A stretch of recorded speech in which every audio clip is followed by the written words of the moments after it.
Pregnancy test kit ತಗೊಂಡು ಬಂದ್ಬಿಟ್ಟು ಮನೆಯಲ್ಲೇ ಪ್ರೆಗ್ನೆನ್ಸಿ ಟೆಸ್ಟ್ ಮಾಡ್ಕೊಂಡಾಗ ಪಾಸಿಟಿವ್ ಬಂತಂದ್ರೆ ಖುಷಿ ಆಗ್ತದ, ಪ್ರೆಗ್ನೆಂಟ್ ಆಗಿದ್ದೀರಂತ ಅರ್ಥ. ಅದೇ ನೆಗೆಟಿವ್ ಬಂದಾಗ ಏನು ಮಾಡ್ಬೇಕಂತಾನೆ ಗೊತ್ತಾಗಂಗಿಲ್ಲ.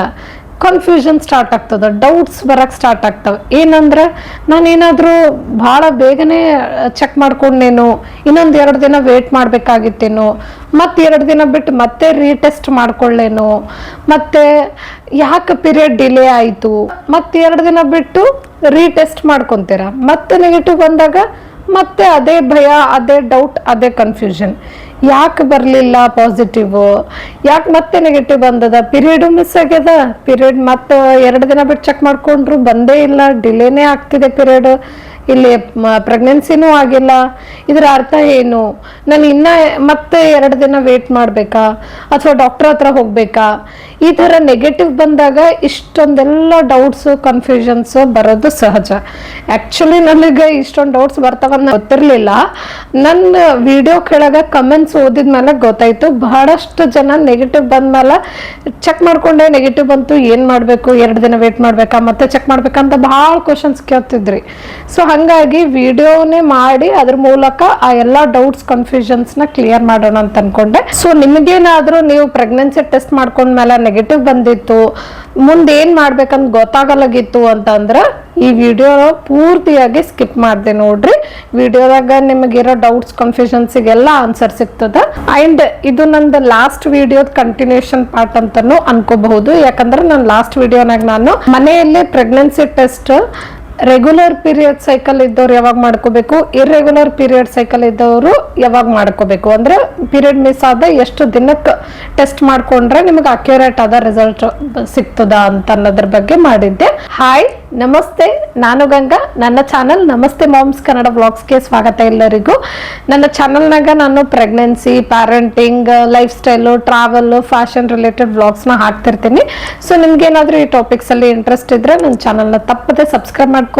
ಆ್ಯಂಡ್ ನನ್ನ ಇನ್ಸ್ಟಾಗ್ರಾಮ್ ಅಕೌಂಟ್ ನಮಸ್ತೆ ಮಾಮ್ಸ್ ಹಾಗೂ ನನ್ನ ಫೇಸ್ಬುಕ್ ಅಕೌಂಟ್ ಕನ್ನಡ ಮಾಮ್ಸ್ನು ಫಾಲೋ ಮಾಡ್ರಿ. ಬಿಕಾಸ್ ಅಲ್ಲೂ ಕೂಡ ನಾನು ಪ್ರೆಗ್ನೆನ್ಸಿ, ಪೇರೆಂಟಿಂಗ್ ರಿಲೇಟೆಡ್ ವಿಷಯಗಳನ್ನ ಅಪ್ಡೇಟ್ ಮಾಡ್ತಿರ್ತೀನಿ. ಫಸ್ಟ್ ಈಗ ಪ್ರೆಗ್ನೆನ್ಸಿ ಟೆಸ್ಟ್ ಕಿಟ್ ಅಲ್ಲಿ ನೆಗೆಟಿವ್ ಬಂದವರಿಗೆ ಫುಲ್ ಭಯ, ಆತಂಕ ಆಗ್ತಿರ್ತದ. ಮೊದ್ಲು ಅದು ತಿಳ್ಕೊಬೇಕು, ನನಗೆ ಯಾಕೆ ನೆಗೆಟಿವ್ ಬಂದದ, ಈಗ ಏನು ಮಾಡ್ಬೇಕು ಅನ್ನೋದ್ರ ಬಗ್ಗೆ ಹೇಳಂತ ಕಾತರದಿಂದ ಕಾಯ್ತಿರ್ತೀರಿ. ಸೊ ನಿಮಗೆ ನೆಗೆಟಿವ್ ಬಂದಾಗ ಇದಕ್ಕೆ ಒಂದು 5 ರೀಸನ್ಸ್ ಇರ್ಬೋದು. ಈ 5 ರೀಸನ್ಸ್ ಇದೆಯೋ ಇಲ್ವೋ ಅಂತ ನೀವು ಚೆಕ್ ಮಾಡ್ಕೊರಿ. ಅದಾದ ನಂತರ ಮುಂದೆ ಏನು ಮಾಡ್ಬೇಕಂತ ನಾನು ಹೇಳ್ತೀನಿ.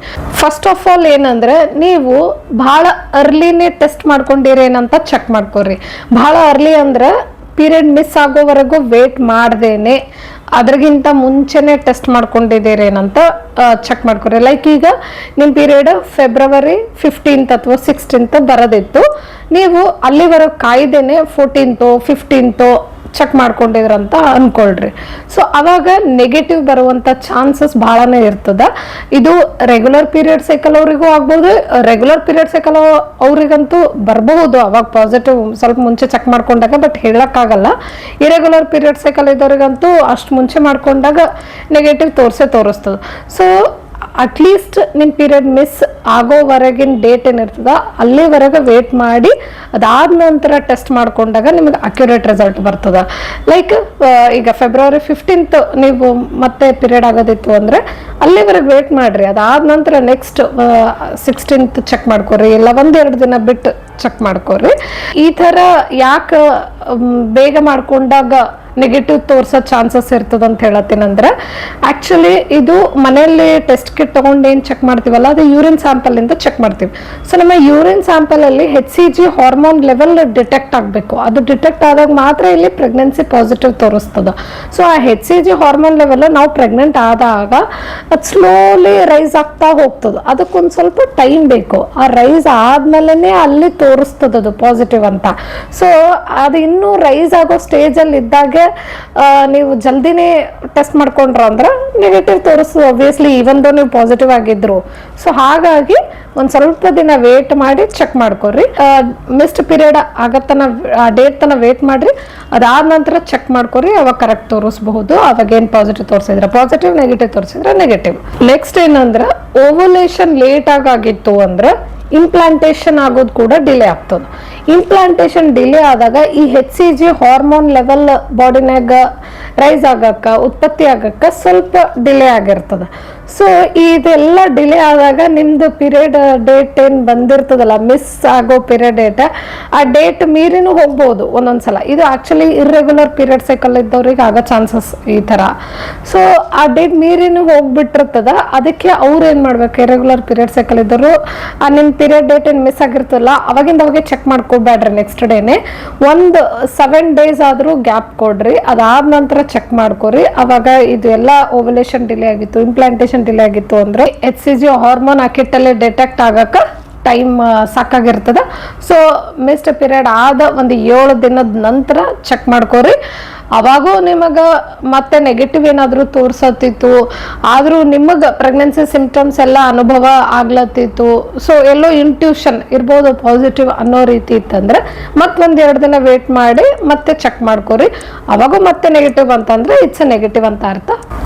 ಮೂರನೇ ವಿಷಯ ಯಾವುದಂದ್ರೆ ಡೈಲ್ಯೂಟೆಡ್ ಯೂರಿನ್ ಸ್ಯಾಂಪಲ್ ಯೂಸ್ ಮಾಡೋದು ಅಥವಾ ಟೈಮಿಂಗ್ನ ಕರೆಕ್ಟಾಗಿ ಫಾಲೋ ಮಾಡದೇ ಇರೋದು, ಯಾವಾಗ ಸಿಕ್ಕಾಗ ಟೆಸ್ಟ್ ಮಾಡ್ಕೊಳ್ಳೋದು. ಲೈಕ್ ಇದು ಆ್ಯಕ್ಚುಲಿ ಪ್ರೆಗ್ನೆನ್ಸಿ ಟೆಸ್ಟ್ ಮುಂಜಾನೆ ಎದ್ದ ತಕ್ಷಣನೇ ಫಸ್ಟ್ ಏನು ಬಾತ್ರೂಮ್ ಹೋಗ್ತಿರಲ್ಲ ನೀವು, ಅದು ಫಸ್ಟ್ ಯೂರಿನ್ ಸ್ಯಾಂಪಲಿಂದನೇ ಟೆಸ್ಟ್ ಮಾಡ್ಕೋಬೇಕು. ಅದಕ್ಕೆ ಇದು ಏನು ಇನ್ಸ್ಟ್ರಕ್ಷನ್ ಇರ್ತದಲ್ಲ, ಇದು ಆ್ಯಕ್ಚುಲಿ ಪ್ರೆಗ್ನೆನ್ಸಿ ಟೆಸ್ಟ್ ಕಿಟ್ ಹಿಂದೆನೇ ಬರ್ದಿರ್ತಾರ. ಅದಕ್ಕೆ ಆ ಇನ್ಸ್ಟ್ರಕ್ಷನ್ಸ್ ಎಲ್ಲ ಕರೆಕ್ಟಾಗಿ ಕ್ಲಿಯರಾಗಿ ಓದ್ಕೊಂಡೇ ಟೆಸ್ಟ್ ಮಾಡ್ಕೋಬೇಕು. ಇದನ್ನ ನೀವು ಕರೆಕ್ಟಾಗಿ ಫಾಲೋ ಮಾಡಿಲ್ಲ ಅಂದ್ರೆ, ಈವೊಂದು ನೀವು ಪಾಸಿಟಿವ್ ಇದ್ರಿ, ಪ್ರೆಗ್ನೆಂಟ್ ಆಗಿದ್ರಿ ಅಂದ್ರೂ ಆ ಕಿಟ್ಟಲ್ಲಿ ನೆಗೆಟಿವ್ ತೋರಿಸೋ ಚಾನ್ಸಸ್ ಇರ್ತದೆ, ರಾಂಗ್ ತೋರಿಸೋ ಚಾನ್ಸ್ ಇರ್ತದೆ. ಅದಕ್ಕೆ ಇದನ್ನ ಕರೆಕ್ಟಾಗಿ ಫಾಲೋ ಮಾಡ್ಬೇಕಂದ್ರೆ ಡೈಲ್ಯೂಟ್ ಆಗಿರಬಾರ್ದು ನಿಮ್ಮ ಯೂರಿನ್ ಸ್ಯಾಂಪಲ್. ಅಂದ್ರೆ ಈಗ ಎದ್ದ ತಕ್ಷಣ ಚೆನ್ನಾಗಿ ನೀರು ಕುಡಿದು ಆಮೇಲೆ ಬಾತ್ರೂಮ್ ಹೋಗಿ ಆ ಯೂರಿನ್ ಸ್ಯಾಂಪಲ್ ಇಂದ ಟೆಸ್ಟ್ ಮಾಡ್ಕೊಂಡ್ರು ನೆಗೆಟಿವ್ ತೋರ್ಸೋ ಚಾನ್ಸ್ ಇರ್ತದೆ. ಅದಕ್ಕೆ ಎದ್ದ ತಕ್ಷಣ ಏನು ನೀರು ಕುಡಿಲಾರ್ದೇನೆ, ಲೈಕ್ ಎದ್ದ ತಕ್ಷಣ ಯಾಕೆ ಹೇಳತ್ತಾರ ಅಂದ್ರೆ ರಾತ್ರಿ ನಾವು ನೀರು ಕುಡ್ದು ಮಕ್ಕೊಂಡಿರ್ತೀವಿ, ಅದಾದ್ಮೇಲೆ ರಾತ್ರಿಯಿಂದ ಬೆಳಗ್ಗೆ ತನ ಏನೂ ನೀರು ಕುಡ್ದಿರಲ್ಲ. ಸೊ ಆ ಯೂರಿನ್ ಏನಿರ್ತದೋ ಕಾನ್ಸಂಟ್ರೇಟೆಡ್ ಯೂರಿನ್ ಇರ್ತದೋ ಡೈಲ್ಯೂಟ್ ಆಗಿರಲ್ಲ. ಸೊ ಅಲ್ಲಿ ಆ ಯೂರಿನ್ ಸ್ಯಾಂಪಲ್ ಅಲ್ಲಿ HCG ಹಾರ್ಮೋನ್ ಡಿಟೆಕ್ಟ್ ಆಗ್ತದ. ಅವಾಗ ನಿಮಗೆ ಕರೆಕ್ಟ್ ಆದ ರಿಸಲ್ಟ್ ತೋರಿಸ್ತದೆ. ನೀವೇನಾದ್ರೂ ಚಂದ ನೀರು ಕುಡ್ದು ಹೋದ್ರಂದ್ರೆ ಅದು ರಾಂಗ್ ತೋರಿಸೋ ಚಾನ್ಸಸ್ ಇರ್ತದ. ಹಾಗಾಗಿ ನೀರು ಕುಡಿದೇನೆ ಹೋಗ್ಬೇಕು ಮತ್ತು ಮುಂಜಾನೆನೆ ಮಾಡ್ಕೋಬೇಕಿದ್ದು ಟೆಸ್ಟ್. ಯಾಕಂದ್ರೆ ಮಧ್ಯಾಹ್ನ ಸಂಜೆ ಹೊತ್ತು ಮಾಡ್ಕೊಂಡ್ರಂದ್ರೆ ಮಧ್ಯಾಹ್ನ ಹೊತ್ತಾಗಲೇ ನೀವು ಎಷ್ಟೊಂದು ಸಲ ನೀರು ಕುಡ್ದಿರ್ತೀರಿ. ಸೊ ಮತ್ತೆ ಅಲ್ಲಿ ನೀವು ಪಾಸಿಟಿವ್ ಇದ್ರೂ ನೆಗೆಟಿವ್ ತೋರಿಸೋ ಚಾನ್ಸ್ ಇರ್ತದೆ. ಈ ಒಂದು ಪಾಯಿಂಟ್ ನೀವೇನಾದರೂ ಕರೆಕ್ಟಾಗಿ ಫಾಲೋ ಮಾಡಿದಿಲ್ಲ ಅಂದ್ರೆ ನಿಮಗೆ ಟೆಸ್ಟ್ ಕಿಟ್ಟಲ್ಲಿ ನೆಗೆಟಿವೇ ತೋರಿಸಿರ್ತದೆ. ಸೊ ಚೆಕ್ ಮಾಡ್ಕೋರಿ, ಇದೆಲ್ಲ ಕರೆಕ್ಟಾಗಿ ಫಾಲೋ ಮಾಡಿರಲ್ಲ ಅಂತ.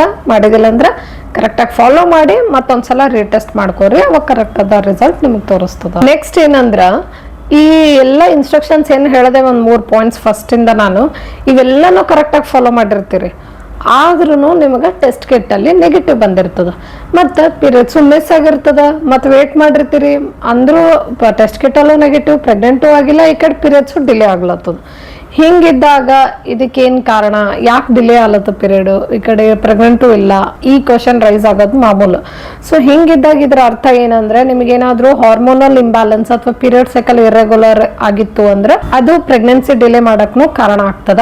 ಲೈಕ್ ಈ PCOS ಪ್ರಾಬ್ಲಮ್ ಇತ್ತು, ಥೈರಾಯ್ಡ್ ಇಶ್ಯೂಸ್ ಇತ್ತು, ಅಥವಾ ಜಾಸ್ತಿ ಸ್ಟ್ರೆಸ್ ಇತ್ತು, ಅಥವಾ ಸಡನ್ ವೇಟ್ ಚೇಂಜ್ ಆಗಿತ್ತು ಅಂತಂದಾಗ ಅವೆಲ್ಲನೂ ಈ ಹಾರ್ಮೋನಲ್ ಇಂಬ್ಯಾಲೆನ್ಸ್ ಆಗಕ್ಕೆ ಕಾರಣ ಆಗ್ತದ. ಅದರಿಂದ ಪೀರಿಯಡು ಡಿಲೇ ಆಗ್ತದ, ಪ್ರೆಗ್ನೆನ್ಸಿನೂ ಡಿಲೇ ಆಗ್ತದ. ನೆಕ್ಸ್ಟ್ ಇದೇ ತರ ಇನ್ನೊಂದು ಕಾರಣ ಏನಾಗಿರಬಹುದು ಅಂತಂದ್ರೆ ಜಾಸ್ತಿ ಒತ್ತಡ ಮಾಡ್ಕೊಳತ್ತಿದ್ರಿ, ನಿಮ್ ಲೈಫ್ ಅಲ್ಲಿ ಜಾಸ್ತಿ ಸ್ಟ್ರೆಸ್ ಇತ್ತು ಅಂಡ್ ನಿದ್ದೆ ಚೆನ್ನಾಗಿ ಮಾಡ್ತಿಲ್ಲ, ಲೈಕ್ ಪುವರ್ ಸ್ಲೀಪ್ ಇತ್ತು ಅಂತಂದಾಗ, ಮತ್ತೆ ಜಾಸ್ತಿ ಓಡಾಟ ಇತ್ತು, ಟ್ರಾವೆಲಿಂಗ್ ಎಲ್ಲ ದೂರ ಡಿಸ್ಟೆನ್ಸ್ ಎಲ್ಲ ಜಾಸ್ತಿ ಟ್ರಾವೆಲಿಂಗ್ ಎಲ್ಲ ಇತ್ತು, ಆಮೇಲೆ ನಿಮ್ಮ ಡಯಟ್ ಲೈಕ್ ಜಾಸ್ತಿ ಬರೀ ಜಂಕ್ ಫುಡ್ಡೇ ತಗೊಳಾಗತ್ತಿದ್ರಿ ಅಂದ್ರೂ ಇವೆಲ್ಲಾನು ನಿಮ್ಮ ಹಾರ್ಮೋನ್ಸ್ ಮೇಲೆ ಎಫೆಕ್ಟ್ ಮಾಡ್ತಾವ, ಹಾರ್ಮೋನಲ್ ಇಂಬ್ಯಾಲೆನ್ಸ್ ಮಾಡ್ತಾವ. ಅದರಿಂದ ಪೀರಿಯಡ್ಸು ಡಿಲೇ ಆಗ್ತದ, ಅದರಿಂದ ಪ್ರೆಗ್ನೆನ್ಸಿನೂ ಡಿಲೇ ಆಗ್ತದ. ಅವಾಗ ಈವಂದು ನೀವು ಪ್ರೆಗ್ನೆನ್ಸಿ ಟ್ರೈ ಮಾಡಿದ್ರು ಟೆಸ್ಟ್ ಕಿಟ್ ತಗೊಂಡ್ ಬಂದ್ಬಿಟ್ಟು ಎಲ್ಲ ಟೆಸ್ಟ್ ಮಾಡ್ಕೊಂಡ್ರು ನೆಗೆಟಿವ್ ಆಗಿ ತೋರ್ಸೋ ಚಾನ್ಸಸ್ ಜಾಸ್ತಿನೇ ಇರ್ತದ. ಹಾಗಾಗಿ ಈ 5 ಕಾರಣಗಳನ್ನ ಏನ್ ಹೇಳಿದೆ, ಈ 5 ಕಾರಣಗಳಿಂದನೇ ನಿಮ್ಮ ಟೆಸ್ಟ್ ಕಿಟ್ ಅಲ್ಲಿ ನಿಮ್ಗೆ ನೆಗೆಟಿವ್ ತೋರಿಸ್ತಿರ್ಬಹುದು. ಅದನ್ನೆಲ್ಲ ಚೇಂಜ್ ಮಾಡ್ಕೋರಿ ಅಂತ ಹೇಳ್ತಾ ಇಲ್ಲಿಗೆ ಈ ವಿಡಿಯೋನ ಮುಗಿಸ್ತಾ ಇದ್ದೀನಿ. ನಿಮ್ಗೇನಾದ್ರೂ ಈ ವಿಡಿಯೋ ನಿಮ್ಮ ಡೌಟ್ಸ್ ಕನ್ಫ್ಯೂಷನ್ ಕ್ಲಿಯರ್ ಮಾಡಿತ್ತು ಒಂದು ಕ್ಲಿಯರ್ ಆದ ಪಿಕ್ಚರ್ ಸಿಕ್ಕಿತ್ತು, ನಿಮಗೆ ಮುಂದೆ ಏನು ಮಾಡ್ಬೇಕು, ಈಗ ನೆಗೆಟಿವ್ ಬಂದಾಯ್ತಲ್ಲ ಅಂತ ಅದಕ್ಕೆ ಆನ್ಸರ್ ಸಿಕ್ಕಿತ್ತು ಅಂತಂದ್ರೆ ಲೈಕ್ ಮಾಡ್ರಿ, ಮತ್ತು ಹೆಂಗ ಅನಿಸ್ತು ಅಂತ ಕಮೆಂಟ್ ಮಾಡ್ರಿ. ಮತ್ತೆ ಮುಂದಿನ ವಿಡಿಯೋದಲ್ಲಿ ಭೇಟಿಯಾಗೋಣ. ಅಲ್ಲಿವರೆಗೂ ಬಾಯ್, ಟೇಕ್ ಕೇರ್.